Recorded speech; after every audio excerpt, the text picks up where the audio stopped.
Selamat pagi Bapak Ibu, teman-teman pensiunan. Jumpa lagi kita hari ini Selasa pagi 11 Mei 2021.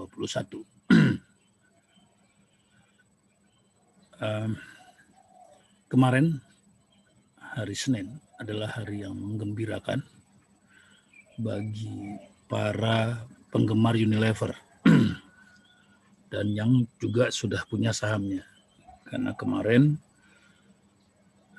terjadi geliat kebangkitan, sinyal-sinyal awal tanda kebangkitan Unilever, di mana Unilever yang sudah turun terus sejak bulan Mei, ya, dari harga 8.800-an turun menjadi 5.300-an.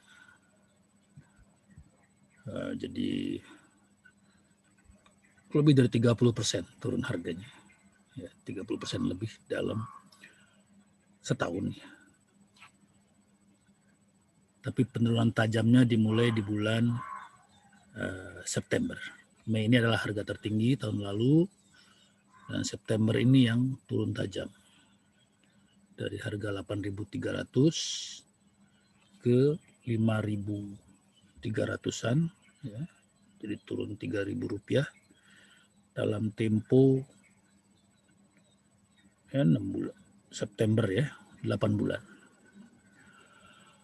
Jadi khalayak sudah menunggu-nunggu ini kapan naiknya ini Unilever ini. Pernah ada kejutan di sini ya. Ini kandel mingguan ya, Pak Ibu, dari tahun lalu. Ini di awal November pernah ada kejutan menggembirakan. Di sini juga pernah ada ini. Ya, di bulan Januari sempat naik tinggi, turun lagi. Nah, terjadilah karena suasana seperti ini, ada teman-teman yang nyangkut di saham ini dan gelisah, prihatin sekali. Jadi saya ikut gembira hari ini, kemarin mendengar kenaikan ini, karena tentu banyak teman-teman yang gembira juga. Saya ikut gembira saja karena saya tidak punya saham ini. Ya, mudah-mudahan bagi yang nyangkut, ya, kemarin mungkin sudah ada yang keluar atau mungkin menunggu untuk bisa keluar lagi, ya, silahkan. Mudah-mudahan Unilever membaik. Saya sendiri memang belum masuk karena saya masih menunggu sinyal-sinyal dasar jurang sinyal sudah sampai di dasar jurang. Ini agak sulit bagi saya menentukannya, jadi saya belum masuk. Begitu cerita awalnya. Jadi ikut gembira saya dengan naiknya Unilever. Mari kita lihat grafik kemarin itu. Ini sejak Februari tahun ini turun terus. Ya, pernah ada gejolak di sini, turun lagi. Ya, ini gejolak ya, mungkin agak menipu ya. Saya khawatir banyak orang masuk di sini nih, ya. Karena di sini kita lihat ya, harga ada di bawah moving average. Tapi kemudian di sini sempat naik. Dan mungkin banyak yang bukan tertipu lah, mungkin terjebak di sini karena merasa sudah stabil, masuk di sini dan ternyata harga turun. Jadi kalau masuk di sini di harga 6 ribuan, itu sampai ke 5.300 itu 700 perak ya. Kira-kira sudah lebih dari 10% ya nyangkutnya. Lossnya, minusnya di Porto. Mungkin 15%. Ya, jadi terasa ya kalau nyangkut beli di sini. Kalau dilihat dari volume, sepertinya banyak yang beli di sini, ya, di sekitar akhir April. Ya, ini ada besar. Mungkin banyak yang beli di sini pada harga ini juga memang sudah agak tertahan ya, yang sangat menggoda 6 ribuan. Kalau tadi di sini 6.500 ya, di sini 6 ribuan. Sehingga ini ya masih turun 10% nyangkutnya. Ini kabar gembira lah, terutama bagi yang nyangkut, atau istilah kami itu nyangkuters. Lalu pertanyaannya, apakah ini menjadi sinyal kebangkitan Unilever atau akan berulang seperti ini? Ya, kita belum tahu. Kita belum tahu, sebab itu juga saya belum masuk. Ya. Tapi dari gambar ini kita bisa lihat bahwa harga ini memang sudah keluar nih, ya di sini yang merah ini memang sudah keluar dari batas bawah Bollinger. Nah, kalau sudah keluar begini memang ada peluang untuk ditarik ke dalam. Nah, ini tarikannya sekarang. Seperti di sini juga nih, lihat. Ini dua candle ini sudah keluar dari batas bawah Bollinger, ditarik ke atas. Ya Bapak Ibu, ini kenapa saya suka pakai Bollinger, mudah sekali untuk melihat. Dia keluar, ditarik. Ya. Nempel, tahan. Ini keluar, ditarik ke dalam. Nah, saya tidak tahu apakah ini gejala penarikan Bollinger saja atau memang ada gerakan pasar yang serius. Kalau melihat volume ini, kita lihat volume di bawahnya ini besar sekali. Ya, jadi memang ada dinamika yang serius di pasar. Kita lihat ya, ini beberapa hari ini ada nih, bahkan kemarin ini 40 juta saham ya yang dijual belikan. Jadi memang ada dinamika yang serius. Tapi sinyal-sinyal belum menunjukkan kejelasan. Ini saya tutup dulu bentar. Ini kita lihat ya. Oh sudah.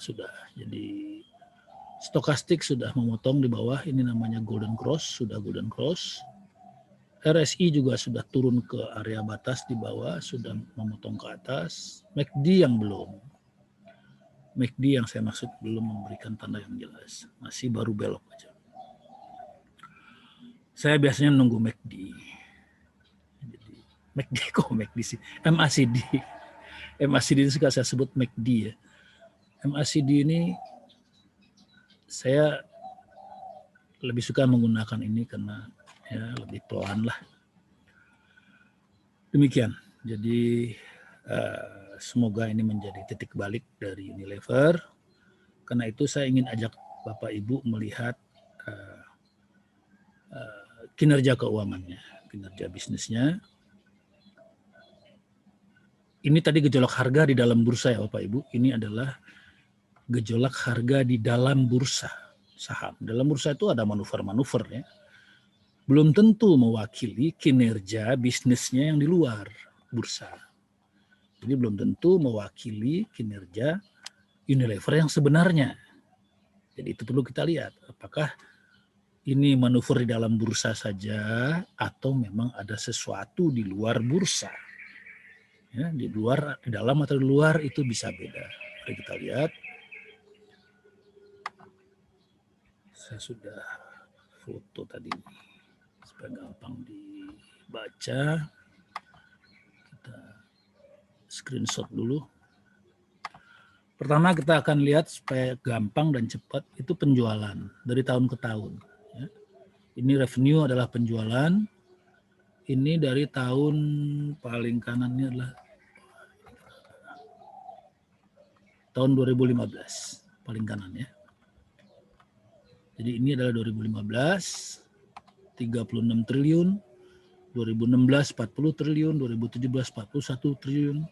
Terus naik sedikit-sedikit sampai tahun 2020 pun tidak turun ya. Ini 2019 ya. Ini 2019 ya. 43 triliun. 2020 ya 43 triliun juga kurang lebih. Ya, jadi tidak ada penurunan penjualan dari bisnis Unilever. Bisnis baik-baik saja. Bahkan di tahun pandemi pun, tahun Covid pun tetap sama dengan 2019 kurang lebih. Kalau begitu barangkali bermasalah dengan keuangannya. Mari kita lihat keuangan profit labanya, laba perusahaan. Ini tadi 2019 ya. 2019 profitnya 7,4 triliun. 2020 7,1 triliun. Ya kurang sedikit lah. Oke tuh. Zaman Covid profitnya turun sedikit. Menurut saya ini bagus banget ya.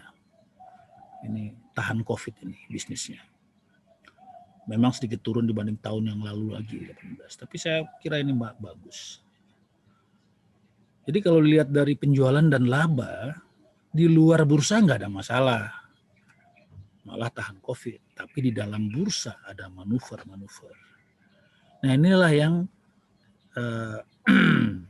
unik dari bursa saham. Kita tidak bisa mengandalkan, membayangkan bahwa kinerja bisnis di luar bursa sudah pasti sama perkembangannya dengan dalam bursa. Tidak begitu. Ada manuver-manuver, ada fluktuasi yang disebabkan oleh pertarungan kepentingan. Bayangkan bisnisnya baik-baik saja, harganya turun 30% lebih di dalam bursa dalam kurang dari setahun. Inilah yang saya maksud dengan ranjau-ranjau di bursa. Kalau Bapak Ibu mau masuk bursa, pahami dulu ranjau-ranjaunya. Ya. Jangan hanya melihat bisnisnya di luar, fundamentalnya sih bagus. Unilever fundamental bagus, tapi kalau dia turun 30% lebih kita akan sakit. Dan terjadi sekarang. Ya. Ini terjadi, makanya kasus ini menurut saya patut dicatat oleh semua pihak yang ingin masuk ke bursa atau baru mulai ya. Catatlah kasus Unilever ini sebagai peringatan besar ya, bahwa barang yang elit, Unilever ini barang elit banget ya, nanti saya bahas, ternyata bisa turun 30% lebih dalam setahun, sementara bisnisnya tidak apa-apa, bisnisnya baik-baik saja. Gitu. Jadi kali ini video ini saya hanya menyampaikan itu. Yang pertama saya turut gembira ya, bahwa Unilever menunjukkan tanda-tanda bagus yang mudah-mudahan lanjut. Yang kedua bahwa catatan dari saya, di dalam bursa dan di luar bursa bisa lain sekali. Bahkan terjadi pada saham seperti Unilever yang dikenal sebagai saham elit, ya, barang berat.